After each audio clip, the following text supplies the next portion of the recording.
ಬೆಳಗಾವಿ ಜಿಲ್ಲೆಯ ಚಿಕ್ಕೋಡಿ ಜಿಲ್ಲಾ NSUI ವತಿಯಿಂದ ಆಯೋಜಿಸಿದ್ದ ಜೈ ಬಾಪು ಜೈ ಭೀಮ್ ಜೈ ಸಂವಿಧಾನ ಕಾರ್ಯಕ್ರಮದಲ್ಲಿ ಪಾಲ್ಗೊಂಡಿದ್ದರು. ಈ ಸಂದರ್ಭದಲ್ಲಿ NSUI ರಾಜ್ಯಾಧ್ಯಕ್ಷರು ಕೀರ್ತಿ ಗಣೇಶ್, ನೂತನ ರಾಜ್ಯ ಯುವ ಕಾಂಗ್ರೆಸ್ ಪ್ರಧಾನ ಕಾರ್ಯದರ್ಶಿ ರಾಹುಲ್ ಅಣ್ಣ ಜಾರಕಿಹೊಳಿ, ಯುವ ಕಾಂಗ್ರೆಸ್ ರಾಷ್ಟ್ರೀಯ ಕಾರ್ಯದರ್ಶಿ ವಿವೇಕ್ ಯಾವಗಲ್, ರಾಜ್ಯ ಯುವ ಕಾಂಗ್ರೆಸ್ ಉಪಾಧ್ಯಕ್ಷರು ಸಂದೀಪ್ ಹಾಗೂ ರಾಜ್ಯ ಯುವ ಕಾಂಗ್ರೆಸ್ ಪ್ರಧಾನ ಕಾರ್ಯದರ್ಶಿ ರಾಹುಲ್ ಜಾರಕಿಹೊಳಿ, NSUI ಜಿಲ್ಲಾಧ್ಯಕ್ಷರಾದ ಚೇತನ್ ಹಣ್ಣಗೋಳ ರವರು ಹಾಗೂ ಉಪಾಧ್ಯಕ್ಷರಾದ ವೆಂಕಟೇಶ್ ಕಾಂಬಳೆ ಅವರು ಭಾಗವಹಿಸಿದ್ದರು. ವರದಿ Parashuram K Padegol, DD super news Belagavi. ದಯಮಾಡಿ ಲೈಕ್ ಮಾಡಿ, ಶೇರ್ ಮಾಡಿ ಹಾಗೂ ಸಬ್ಸ್ಕ್ರೈಬ್ ಮಾಡಿ.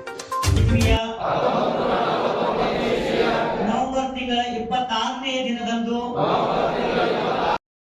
ಸನ್ಮಾನ್ಯ ಶ್ರೀ ರಾಹುಲ್ ಅಣ್ಣ ಜಾರಕಿಹೊಳಿ ಅವರು ಈ ಕಾರ್ಯಕ್ರಮದ ಉದ್ಘಾಟನೆಯನ್ನ ನೆರವೇರಿಸಿಕೊಡ್ತಾರೆ. $1,80,000 ಅಧಿಕ ಮತಗಳನ್ನ ಪಡೆಯುವುದರ ಮೂಲಕ ರಾಜ್ಯದಲ್ಲಿ ಐಕ್ಯವಾಗಿ ತುಂಬ ಹೃದಯದ ಸ್ವಾಗತವನ್ನು ಕೋರುತ್ತೇನೆ. ನಾವು ಇವತ್ತು ಸಂವಿಧಾನದ ರಕ್ಷಣೆ ಮಾಡಲೇಬೇಕಾದಂಥ ಅನಿವಾರ್ಯತೆ ಮತ್ತು ಸನ್ನಿವೇಶ ಉಂಟಾಗಿದೆ.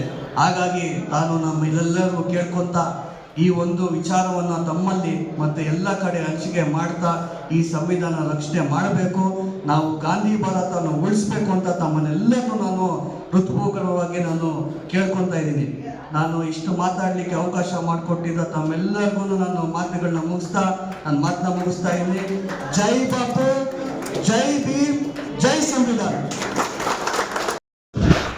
ರಾಷ್ಟ್ರೀಯ ಕಾರ್ಯದರ್ಶಿಗಳಾದ ವಿವೇಕ್ ಯಾವಗಲ್ ಇದ್ದಾರೆ, ನೂತನವಾಗಿ ಯೂತ್ ಕಾಂಗ್ರೆಸ್ನ ಉಪಾಧ್ಯಕ್ಷರಾದ ಸಂದೀಪ್ ಅವರಿದ್ದಾರೆ, ಮತ್ತೆ ಇಡೀ ರಾಜ್ಯದಲ್ಲಿ ಅತಿ ಹೆಚ್ಚು ಮತಗಳನ್ನ ಪಡೆದು ಇವತ್ತು ಪ್ರಧಾನ ಕಾರ್ಯದರ್ಶಿಗಳಾಗಿದ್ದ ರಾಹುಲ್ ಅಣ್ಣ ಜಾರಕಿಹೊಳಿ ಅವರು, ಅವರಿಗೆ ನಾನು ವಿಶೇಷವಾಗಿ ಅಭಿನಂದನೆಗಳನ್ನ ಸಲ್ಲಿಸ್ತೀನಿ. ಅದೇ ನಿಟ್ಟಿನಲ್ಲಿ ಮಾಜಿ ಯೂತ್ ಕಾಂಗ್ರೆಸ್ನ ಪ್ರಧಾನ ಕಾರ್ಯದರ್ಶಿಗಳಾದ ಪ್ರದೀಪ್ ಅವರಿದ್ದಾರೆ, ಮಹಿಳಾ ಅಧ್ಯಕ್ಷರಿದ್ದಾರೆ, ಮತ್ತೆ ಈ ಕಾರ್ಯಕ್ರಮನ ಆಯೋಜನೆ ಮಾಡ್ತಕ್ಕಂತಹ ನಮ್ಮ ಪ್ರೀತಿಯ ಚೇತನ್ ಅವರಿದ್ದಾರೆ, ಅವ್ರಿಗೂ ನಾನು ಅಭಿನಂದನೆಗಳನ್ನ ಸಲ್ಲಿಸ್ತೀನಿ. ಅನೇಕ ಜನ ಎಲ್ಲರೂ ಮಾತಾಡಿದ್ದಾರೆ, ನಾನೇನು ಜಾಸ್ತಿ ಮಾತಾಡೋದೇನು ಇಲ್ಲ. ಆದರೆ ಸಣ್ಣದೊಂದು ಉದಾಹರಣೆ ನಡೆದಿದ್ದಕ್ಕಂಥ ಘಟನೆಯನ್ನು ಹೇಳಿ ನಾನು ಮಾತಿಗೆ ವಿರಾಮವನ್ನು ಕೊಡ್ತೀನಿ.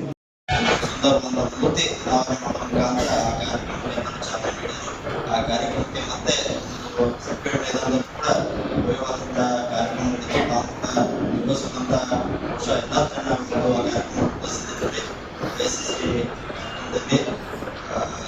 ಪ್ರಿಯಾಂಕಾ ಗಾಂಧೀಜಿಯವರಾಗಿರ್ಬೋದು, ನಮ್ಮ ರಾಷ್ಟ್ರೀಯ ಅಧ್ಯಕ್ಷರಾದ ಖರ್ಗೆ ಅವರು, AC ವೇಣುಗೋಪಾಲ್ ನಂದೀಪ್ ಸುರ್ಜೇವಾಲಾ ಮತ್ತು ನಮ್ಮ ರಾಜ್ಯದ ಮುಖ್ಯಮಂತ್ರಿಗಳಾದಂಥ ಸಿದ್ದರಾಮಯ್ಯ ಸೇರಿದಂತೆ ಅನೇಕ ಸಚಿವರು, ಶಾಸಕರು ಸೇರಿ ಆ ಕಾರ್ಯಕ್ರಮವನ್ನು ಯಶಸ್ವಿಯಾಗಿ ನಡೆಸಿಕೊಟ್ಟರು.